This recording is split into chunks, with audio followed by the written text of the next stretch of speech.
السلام علیکم ورحمۃ اللہ وبرکاتہ۔ آج ایک اور سوال موصول ہوا، بہت ہی اہم ساتھی ہیں جن کا سوال موصول ہوا، اور سوال یہ تھا کہ ہمارے یہاں سماج میں یہ بات رائج ہے کہ حضرت آدم علیہ السلام کے اور حضرت حوا علیہ السلام کے گھر میں صبح کو بچوں کی پیدائش ہوتی تھی 2، اور شام کو بھی 2 بچوں کی پیدائش ہوتی تھی۔ صبح کو ایک بچی اور ایک بچہ پیدا ہوتا تھا، اور پھر شام کو ایک بچی اور ایک بچہ پیدا ہوتا تھا، اور اس طرح سے صبح والی بچی کا شام والے بچے کے ساتھ نکاح جائز تھا، اور شام والے بچے کا صبح والی بچی کے ساتھ نکاح جائز تھا۔ اور حضرت آدم علیہ السلام کے اصل جو مستند کتابوں میں درج ہے اس اولاد کی تعداد کتنی تھی، تو یہ چند سوال ایک سوال میں ڈال کر بھیجے گئے۔ یہ بات سمجھنے کی ہے کہ حضرت آدم علیہ السلام کی عمر 1000 سال ہوئی۔ حضرت آدم علیہ السلام کی، آپ کی جو بیوی تھی حوا، تو ان کا انتقال حضرت آدم علیہ السلام کے 1 سال کے بعد ہوا۔ ان کے گھر میں جو پیدائش کا سلسلہ تھا، بچوں کی جو پیدائش کا طریقہ تھا، کیا وہ صبح شام تھا؟ نہیں، وہ صبح شام نہیں تھا، وقفے کے ساتھ تھا۔ اور حضرت آدم علیہ السلام اور حضرت حوا علیہ السلام کے گھر میں جو بچوں کی پیدائش ہوئی ہے وہ 20 مرتبہ ہوئی ہے۔ یعنی ایسا موقع جب بچوں کی پیدائش کا وقت آیا ہے تو وہ 20 مرتبہ ہوا ہے۔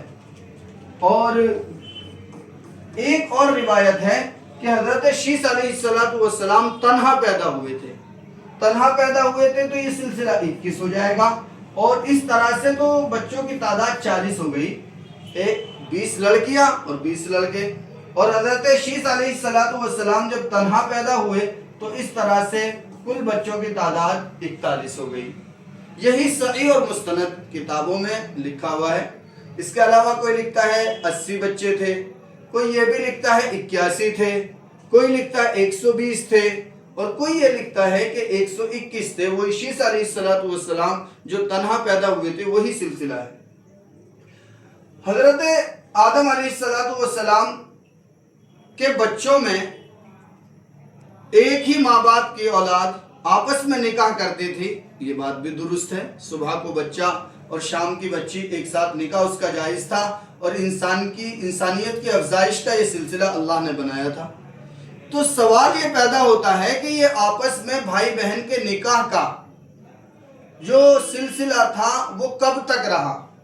تو حضرت آدم علیہ السلام کے سب سے جو چھوٹے بیٹے تھے ان کا نام عبد المغیث تھا، عبد المغیث۔ اور عبد المغیث جب پیدا ہوئے تو اس وقت میں آپ کے بہت سارے پوتے اور پوتیاں، بہت سارے پوتے اور پوتیاں موجود تھے، تو سلسلہ انسانیت کا بڑھ چکا تھا۔ عبد المغیث پر آ کر یہ نکاح کا سلسلہ ختم ہو گیا، اب سگے بھائی بہن نکاح نہیں کر سکتے تھے۔